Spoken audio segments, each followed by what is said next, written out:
¿Qué tal? ¿Cómo estáis? Seguimos enmarcando libros con José María Marco. ¿Qué tal, José María?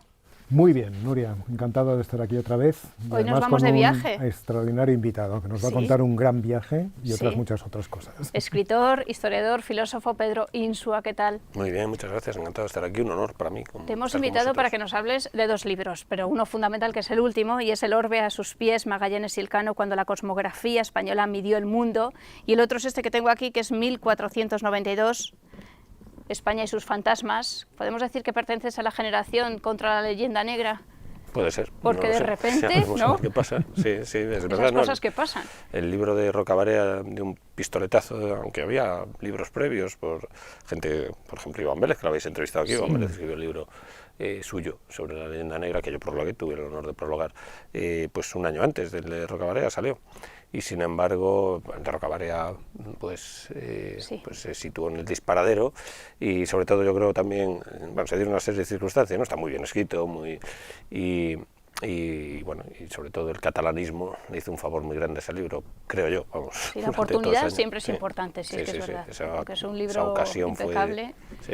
Otro libro tuyo del que me gustaría que nos contaras un poquito es otro libro que también va a la contra, pero de otras cosas, que es el libro sobre Cervantes y el erasmismo, tan preconizado, ¿no? Y tan presunto y tan alabado de Cervantes, que tú mantienes una posición muy clara en contra de esa idea, ¿no? Sí, es un libro un año antes que el de 1492, el año anterior, en la editorial Encuentro, y es un libro hecho contra Batallón, contra la tesis de Batallón, Erasmo en España, pues la tesis que aparece ahí en torno a Cervantes, el erasmismo de Cervantes, la fuente filosófica de Cervantes. Bueno, esta cuestión se plantea en el siglo XX, ¿no? En el siglo XIX Cervantes era un genio y ya está, no tenía fuentes, era un genio, no tenía ideología, era un genio lego, que le llaman, y entonces pues se acabó, ¿no? Como en el siglo XIX la teoría del genio y del héroe y tal, pues funcionaba, pues no.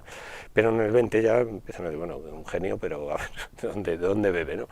Y entonces Menéndez Pelayo apunta al erasmismo, así de refilón, y Batallón, Américo Castro y tal, pues en una obra de Américo Castro en el año, no sé qué año es, del 35 por ahí, o del 25, no me acuerdo muy bien, se llama sí. Pensamiento de Cervantes. Entonces ahí pues abunda un poco la tesis del erasmismo cervantino, aunque apunta a otras cosas. No es tan... Castro es mucho más escéptico, que Batallón es el que se lo traga absolutamente, ¿no? Y entonces, bueno, yo en ese libro,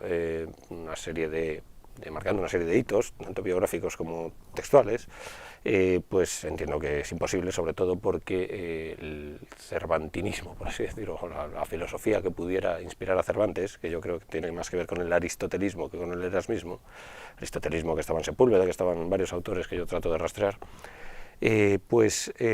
Erasmo, uno de los elementos fundamentales del erasmismo es el pacifismo, es el irenismo, un irenismo más fanático prácticamente, ¿no? El que tiene Erasmo, y en Cervantes no aparece por ningún sitio, es más bien en contra. Es más, trato de subrayar la idea de que es contra Erasmo, no es que sea que esté al margen del erasmismo, sino es contra el propio erasmismo, ¿no? contra Erasmo, contra la tesis del pacifista que había cuajado en el siglo XVI en varios lugares, empezaron en el propio luteranismo, ¿no? en parte, porque Lutero también se distancia, Lutero dice que el pacifista tampoco lo es, pero bueno, la cuestión es que ahí hay varias pruebas, sobre todo uno de los elementos fundamentales textuales es el discurso de las armas y las letras, ¿no? de Cervantes, que yo creo que es una arremetida frente al erasmismo total y absoluto en toda la frente. Quijote es un arma también, ¿no? Como Enquiridion, es un poco casi un empate, yo creo. Enquiridion, la obra famosa de Erasmo, en el que, digamos, Enquiridion es un puñal, y entonces Erasmo dice, yo voy a dar un puñal de defensa personal, ¿no? Pues él lo transforma en un libro de defensa personal, que es el Enquiridion, y el enemigo no es el turco, el enemigo son los pecados, es el tal, ¿no? Entonces ese libro sirve de manual contra el pecado, es un puro espiritualismo, ¿no? Y entonces, pues, Quijote es un arma también defensiva, ¿no? Que es una parte de... Y yo creo que era la réplica Cervantes, que no es igual, no es que sea que esté al margen del erasmismo, sino que va contra el propio erasmismo. Es un poco la idea. Si volvemos a Magallanes y Elcano...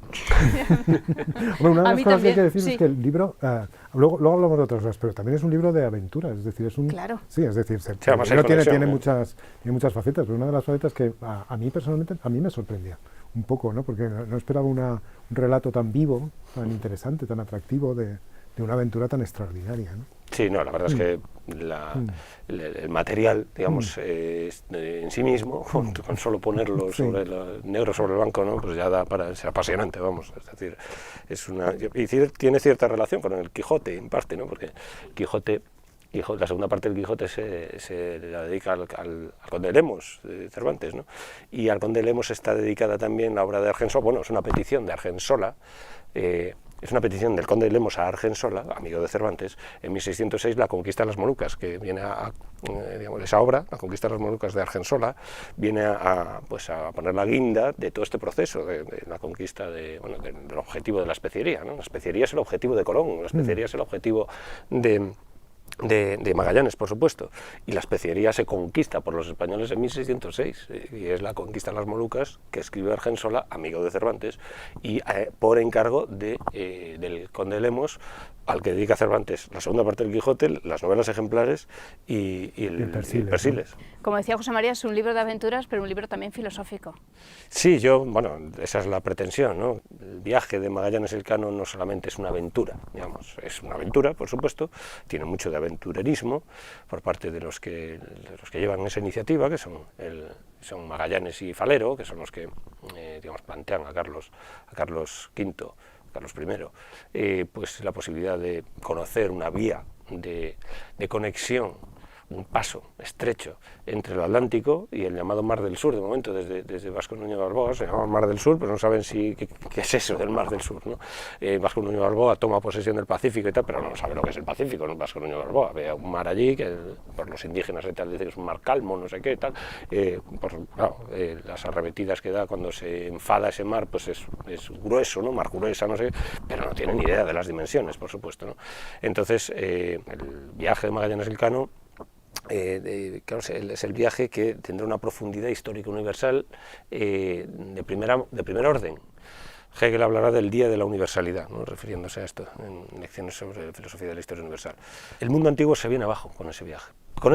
Con el de Colón no está del todo claro. Con ese viaje el mundo antiguo y su concepción, la concepción pliniano-tolemaica, se queda atrás, se desmorona absolutamente ante Tienes una frase muy bonita, ¿no? Me ha gustado mucho, que dice: el mundo medieval se desmorona al paso de la armada. Eso es como la proa de esos barcos va dejando la armada a popa, el mundo antiguo, el mundo tripartito, la concepción tripartita del mundo, todas las concepciones fantásticas de los antípodas, de la zona tórrida, inhabitable, las concepciones que había, por ejemplo, de la tierra sumergida en parte en un mar, en unas aguas, y parte emergida se viene abajo, ahí no hay ni mar que envuelva a la tierra ni nada. El hombre mide el mundo. Mide el mundo, lo ciñe claro. Por primera vez. Bueno, yo al final del libro, ¿no?, una comparativa con el sastre, ¿no?, que mide el mundo y hace el traje cartográfico al mundo. Es decir, la faz de la Tierra por primera vez se empieza a conocer a partir de ese viaje. Los encargados de hacer los mapas, las cartas de marear, que llaman, que son, por una parte, Toreno, que era español, Toreno y Diego Rivero, que se incorporaron en último lugar, y el propio Falero, pues estos, a partir del momento en el que se produce ese viaje y las consecuencias cartográficas de ese viaje, pocos años después, los mapas de Diego Rivero son 1525, mapas mundis, 1525 y 1527, que incorporan toda esta exploración náutica y después cartográfica, que se filtra, digamos, al mapa mundi, pues esa faz de la Tierra se empieza a reconocer en la actualidad, la faz actual se empieza a reconocer a partir de esos mapas. Es decir, uno compara el mapa de Juan de la Cosa del año 1500 con uno de Diego Rivero, el de 1525, por ejemplo, y claro, el mapa de Juan de la Cosa está en el ámbito mediterráneo, digamos, sí es reconocible, pero el resto es pura hipótesis, puro fragmentario, no hay reconocimiento de la faz de la Tierra. Sin embargo, los de Diego Rivero sí, en 20 años. en 20 años hay una transformación brutal, es una revolución absoluta y total. Y esto se debe al viaje, fundamentalmente, un viaje que transforma absolutamente. El mundo estaba ceñido al ámbito mediterráneo, el mundo antiguo y medieval estaba ceñido al ámbito mediterráneo, el mundo, con las galeras y los que iban a remos, ¿no? Que lo dices, sí. Claro, cuando por razones geopolíticas, España y Portugal tienen que volcarse sobre el Atlántico, sobre el mar Océano, y explorarla por primera vez, resulta que no es un solo océano, que son 3, y esto es a partir de la exploración de Magallanes Elcano, son 3 océanos, es decir, el Pacífico se descubre, y se descubre de verdad, es decir, todo el recorrido que tienen que hacer por el Pacífico tienen que atravesarlo, y entre América y Asia hay la mayor masa de agua del planeta. Esto ni por asomo no se lo imaginaba, o sea, no tenían ni idea. Y entonces, pues esto ocurre con Magallanes Elcano. Y además después vuelve Elcano, en esa operación tan audaz que es la de Elcano, que dobla otro océano. Es decir, el mar de la India no estaba claro si era un océano. Qué gente más extraordinaria. Entonces, son 3 océanos interpuestos los que tienen que atravesar con esa exploración. Entonces, y hasta ese momento no se sabía que era 3 océanos. Y además siempre por mar. Es decir, se da la vuelta al mundo y todos los mares, los grandes océanos, están conectados. Esto también por mar. Hay que darse cuenta que el mar era un tipo de transporte, comunicación mucho más eficaz que la tierra, ¿no? En la tierra hasta el ferrocarril es mucho más lento, mucho peor, ¿no? Las caravanas asiáticas, pues, que era la época medieval, ¿no? Pues Marco Polo, tal, Clavijo, etc. Claro, el mar es el ponto, es el puente, ¿no? Que llaman los griegos, es un puente, como puente aéreo que se llama, ¿no? Pues es un puente de comunicación mucho más eficaz, ¿no? Los caminos de la mar. Los ¿no? caminos de la mar, Sí, entonces, y son mucho más rápidos si la cosa va bien, claro. Pasa que está sometido a tempestades, a cosas que hay que controlar, claro. Pasa que es verdad que el estrecho queda muy abajo, y esto va a ser, es muy meridional, y esto va a ser desastroso, digamos, porque no se va a convertir en una ruta comercial, nada, a pesar de que los españoles, una vez que los británicos asoman la patita por allí, Drake, en 1578, pues asoma por allí, y entonces, desde el virreinato en Perú, se trata de neutralizar eso, y entonces se planea. Se encarga a Pedro Sarmiento Gamboa, un personaje interesantísimo, completamente olvidado, gallego por cierto, como yo, para poblar el estrecho, porque la población del estrecho era muy primitiva, los patagones, entonces no había comercio, entonces para poblar el estrecho y fortificarlo, para que los ingleses no se conviertan en un paso para los ingleses, y el Pacífico sigue siendo un lago español, pues se trata de poblar, es un desastre absoluto. Dos poblaciones intentan hacerlo y no lo consigue. Esto lo narra muy bien Argensola, por ejemplo, y no lo consigue. Aquello termina en precario y se disuelven las 2 poblaciones que había fundado Pedro Sarmiento de Gamboa, que es un personaje interesantísimo, de conocer a todos los piratas ingleses, a Cavendish, a Drake, por supuesto, todos terminarán en Inglaterra, después volverá, bueno, un personaje, una vida de lo más... ¿Qué condiciones se dan para que sea España y Portugal, pero lo que nos interesa a nosotros, España, la que protagonice este salto adelante, esta revolución, como tú dices? Eso es, ¿no? Fundamental. Los antiguos, los modernos, que es un debate que empieza en la época más o menos, y que va a ser larguísimo en Europa, y España coge, en cierto sentido, la vanguardia. Bueno, es un término muy poco adecuado para la época, pero automáticamente pasa a ser uno de los países más modernos de todo. Sí, no, totalmente. No. Está el mar, claro, nosotros somos un país marítimo, por mucho que a veces se nos olvide, pero... No, el emblema nuestro, la clave está en nuestro propio emblema. Pero El plus ultra, hemos pasado. Sí, el plus ultra, es decir, España, si significa algo histórico universalmente hablando, es que atravesó las columnas de Hércules, es decir, que desbordó el ámbito mediterráneo. Precisamente, esto es el significado, es decir, ¿y por qué España? Pero no porque tengamos un genio especial, yo ese tipo de consideraciones espiritualistas, rehuyo absolutamente de ellas, ¿no? Pretendo inspirarme en Gustavo Bueno, en las tesis que asentó en España frente a Europa y algunos otros libros, en un artículo en concreto que se llama La teoría de la esfera y el descubrimiento de América, de Bueno, un artículo muy extenso en el Basilisco, y que es ahí donde están las claves, creo yo, de este asunto, y por las que yo trato de explorar, digamos, esas líneas que traza él, pero penetrando en toda la documentación que hay sobre Magallanes, que hay que agotarla. Aquí no se puede hablar sin agotar la consulta, los archivos totalmente, si no, es mejor callarse. Entonces, aquí o agotas los archivos, los que haya, o si no, mejor mantener el silencio, como decía Pitágoras, ¿no? Aquí son fuentes primarias, además, y esto es una de las cosas más significativas de España también. Es decir, que allí tomaban nota casi todo Dios. Para empezar, casi todo el mundo sabía escribir. Gran parte de los marineros saben escribir, que muchas de las cartas, de los relatos, etcétera, son de gente, algunos son oficiales y tal, pero otros no, y saben escribir. Soldado, ¿no? Bernal Díaz del Castillo, era un soldado de Cortés, ¿no? Entonces, Cervantes era un soldado. La mayor obra para muchos de la literatura universal incluso, ¿no? Pero bueno, sin ser tan entusiastas, pues de la literatura española, vamos a decirlo, era un soldado, o sea que, con la formación de un soldado. Entonces, bueno, aquí, a pesar, es un registro escrito extraordinario, ¿no? Y entonces, hay una documentación muy grande que puedes hasta saber el número de alcaparras que llevaban en el barco y demás, ¿no? ¿Y por qué España? Esta es un poco la pregunta, ¿no? La razón es geoestratégica, geopolítica. La razón primera, digamos, a partir de la cual, la causa primera, por así decir, el resto se van anexando a esta. Pero es una causa geoestratégica. Cuando cae Constantinopla en 1453, pues se produce un socavón, digamos, en el Mediterráneo Oriental y divide a la cristiandad, la divide en dos, la asiática, la cristiandad asiática, que estaban por allí, partibus infidelibus cristianos, ¿no? Y la cristiandad occidental, la más potente, digamos, ¿no? Donde está Roma y tal.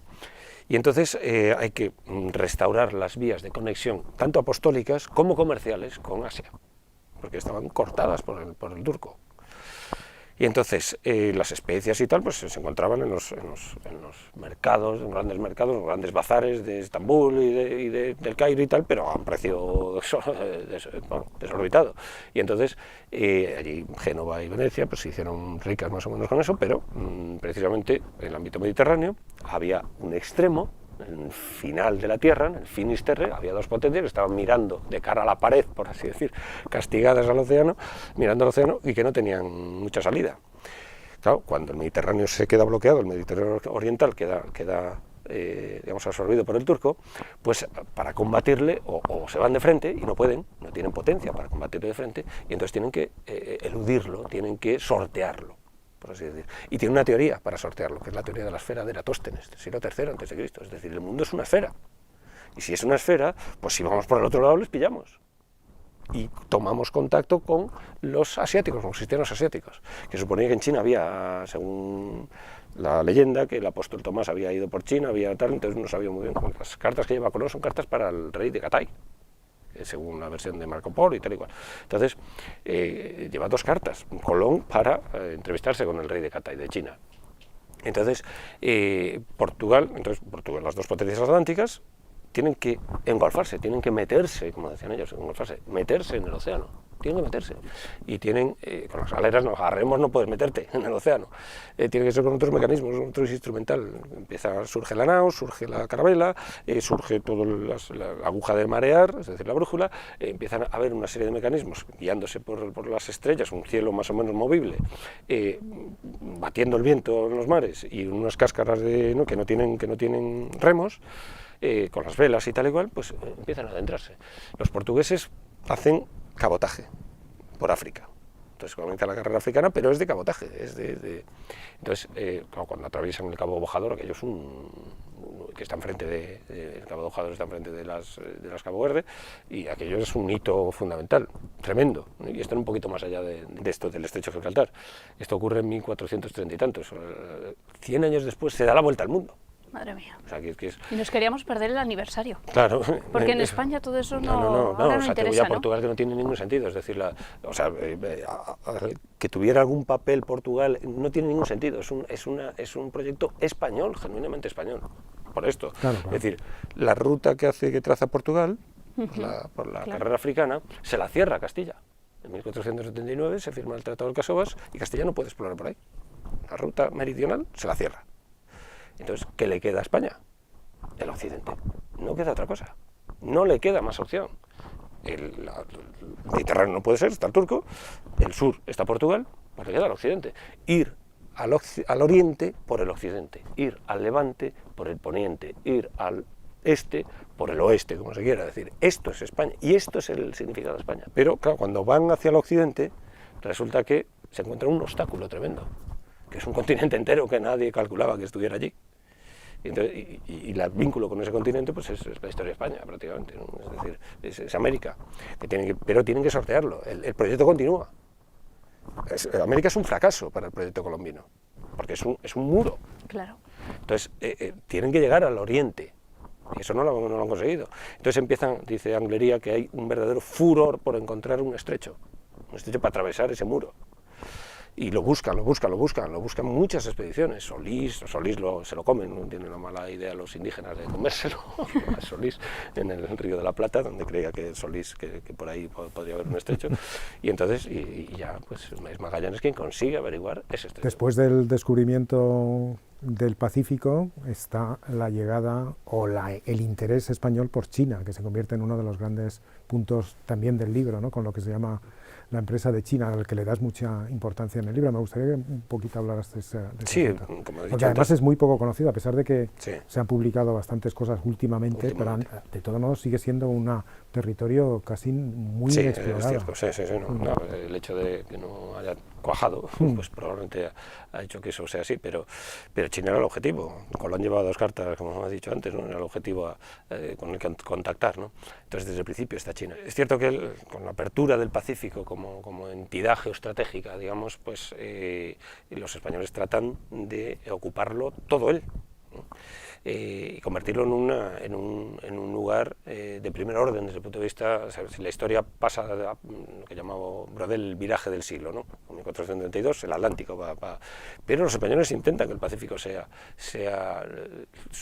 la base de su contacto con Asia está en el Pacífico, está a través del Pacífico, ¿no?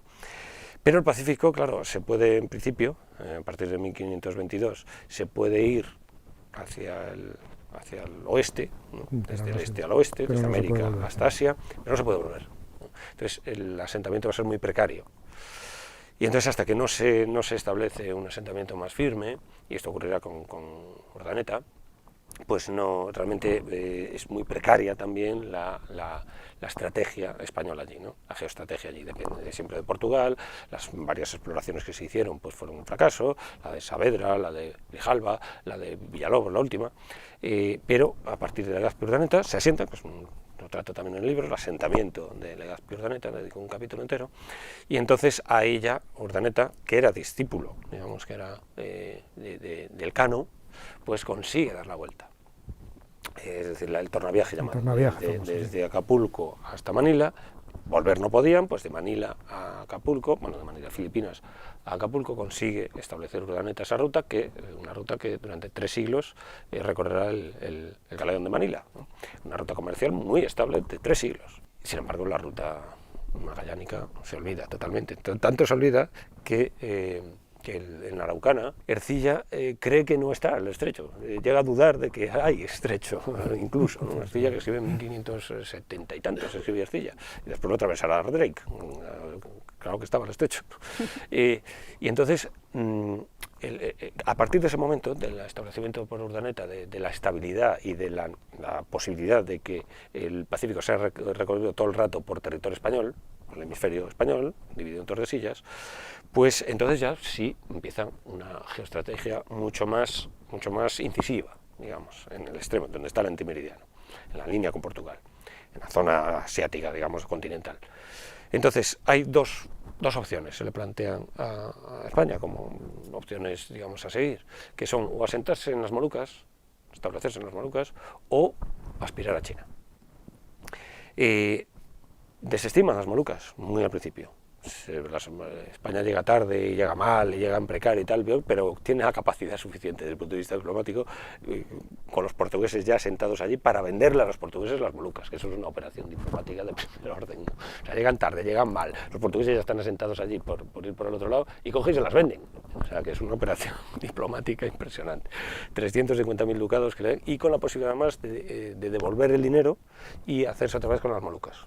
Una cláusula que retrovendo, que se llamaba, y entonces podían volver a obtener las Molucas y a cambio del propio dinero que habían dado. Entonces le venden las Molucas, por lo tanto, a Portugal, y entonces las Molucas ya no son el objetivo. ¿Cuál es el objetivo? Pues China. China será el objetivo. Entonces comienzan operaciones, intentos y planteamientos de conquista de China, conquista algunos pacíficos, otros militar. Conquista militar, varios. Francisco de Sande, gobernador de Filipinas, lo plantea militarmente, y el más importante de todos estos planteamientos es el de Alonso Sánchez, un jesuita que había sido además el que había, como acción diplomática, había dado la noticia de que se había producido la anexión española de Portugal en 1580, ¿no?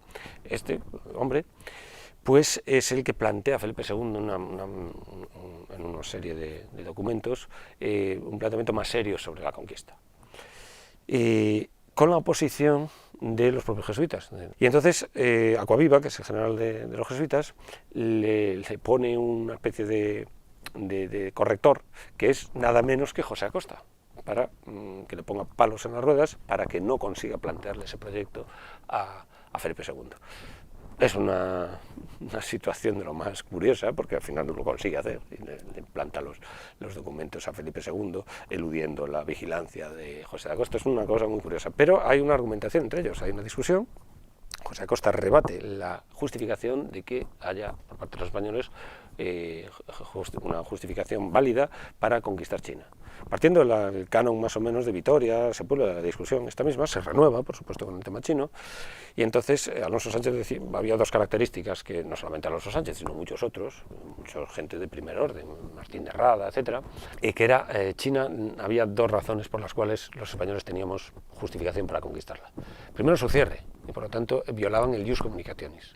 El Ius Communicationis de Vitoria, que era la justificación de la presencia de España en América, pues lo estaban violando, no dejaban comunicar. Y si no vas hostilmente, no te pueden dejar sin comunicación. La tierra es de todos y por lo tanto tú puedes ir a cualquier sitio, si no es hostilmente, claro. Claro, hay siempre la ambigüedad, ¿no? No es hostilmente o sí. Hasta que empieza a serlo. Hasta que empieza a serlo. Y entonces, esa falta de comunicación es uno, y otro de las justificaciones es el despotismo terrible del chino, peor que el turco. Es más despótico, es una tiranía más despótica, es el mandarinismo, ¿no? Más despótica que el turco. Entonces, por eso, Alonso Sánchez entiende que hay justificación para conquistar China. Felipe II desecha el asunto, probablemente para no arruinar, no sé muy bien por qué lo desecha, pero para no arruinar lo que había hecho Ricci y Pantoja y otros jesuitas allí, de más o menos establecerse con todo el problema de los ritos. Los ritos que vendrá después. Pero probablemente por eso entonces desecha, y además el fracaso de la Armada en 1588 es cuando lo desecha, en 1588, ¿no? Actualmente el mismo año de la operación en Inglaterra, etcétera, etcétera. Entonces se desecha y se vuelve a las Molucas. Es decir, como se desecha China, pues vuelven otra vez a las Molucas. Y efectivamente al final, en 1606, son conquistadas las Molucas por los españoles, pero una provincia rebelde, que había sido rebelde, que aparece ya por allí, que son los holandeses, finalmente se hacen con todo eso, esas Molucas, pues parte de Indonesia, colonia holandesa, ¿no? Finalmente los holandeses ganarán, digamos. Cuando te dicen que tus libros son patrióticos, ¿qué piensas? Bueno, vale, pues será accidental, o sea, yo tampoco... es verdad que desde el punto de vista, o mis propios fines puede estar eso, pero eso, el valor que puedan tener no viene derivado de ahí, vendrá derivado, en tanto que libros de filosofía o libros de historia, si se quiere, o de filosofía de la historia mejor, del peso, de la consistencia documental que pueda tener lo que yo allí digo. Lo demás es pues, ideología, y la ideología es incompatible con la historia, a pesar de que está muy mezclada para muchos, por desgracia, pero la historia se mide por los documentos. La prueba del algodón de la historia está en la documentación, no hay otra, no hay más. No puede.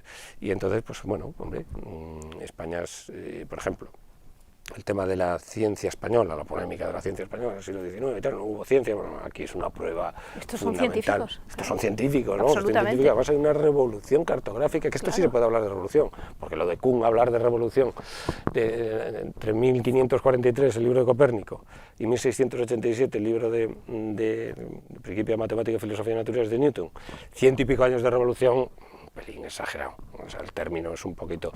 Claro, mucha gente está muy presa de esa doctrina, que es una doctrina como muchas otras hay de filosofía de la ciencia, la de Kuhn, parece como si fuera la única, muchas veces, los paradigmas, ¿no? Cambio de paradigma, no sé qué, ¿no? Eso según una doctrina más muy presa de la idea pragmatista de verdad, es decir, que la verdad es lo que se admite como verdad, cuando, no sé si, o sea, la Tierra giraba en torno al Sol a pesar de Ptolomeo. Cuando Ptolomeo decía que la Tierra ocupaba el centro, la Tierra estaba girando alrededor del Sol en aquel momento. O sea, que hay una semántica, un poco la doctrina de Bueno, un poco la que manejo yo también entre bastidores, ¿no?